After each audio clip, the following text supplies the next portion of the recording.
बोलो जयकारा, बोल मेरे श्री गुरु महाराज की जय।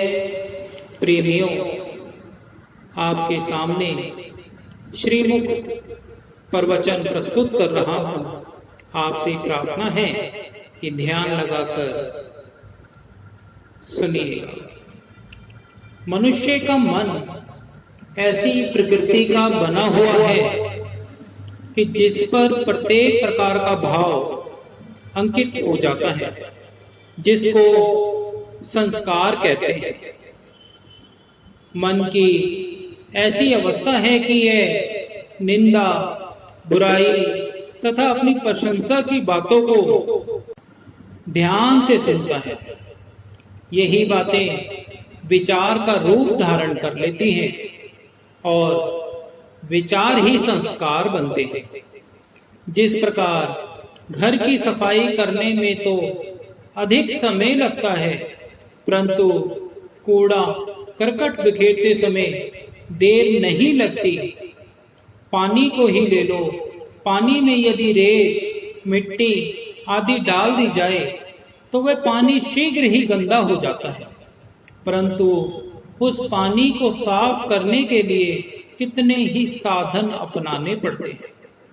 उसे फिल्टर करना, छानना आदि कई ढंग अपनाने पड़ते हैं, तब कहीं जाकर पानी साफ होता है। इस प्रकार मन को सत्पुरुषों की सुसंगति तथा सतगुरु के बताए हुए उपदेश सुरक्षक योग से ही साफ किया जा सकता है। फिर यह मन मायावी संस्कारों से विमुक्त हो जाएगा और आत्मिक आनंद को प्राप्त कर लेगा। परंतु यदि इसे इधर उधर के विचारों में उलझा दिया गया तो ये बुरे विचार संस्कार रूपी बीज बन जाएंगे, जिनमें से उसी प्रकार के वृक्षों की उत्पत्ति होगी और वैसे ही उसमें फल लगेंगे। इसलिए संत महापुरुष उपदेश देते हैं, आंख कान मुंह ढांप के नाम निरंजन ले, भीतर के पट तब खुले जब बाहर के पट दे। अर्थात आंखें, कान और मुंह ये तीनों प्रधान ज्ञान इंद्रियां हैं। इन तीनों से भले तथा बुरे विचार इंसान के अंदर प्रविष्ट होते हैं। आंखों को बंद करना सहज समाधि का संकेत है तथा कानों को बंद करना अनाहत ध्वनि और मुंह बंद करना अजपा जाप का संकेत है। आंखों से किसी की ओर बुरी ओर ना देखो। जिस वस्तु को आंखें देखती हैं उसका प्रभाव मन पर पड़ता है, फिर वे विचार रूप धारण करके संस्कार बन जाते हैं। तभी तो संत महापुरुष फरमाते हैं कि हर समय अपने इष्ट देव मालिक का ध्यान करो, ताकि अंतर मानस में कोई और ना बस सके, जिससे कि सुरती एकाग्र रहकर निरंतर शब्द में लीन रहे। कानों के द्वारा ऐसी बातों को मत सुनो जिससे कि दिल में बुरे विचार पैदा हो।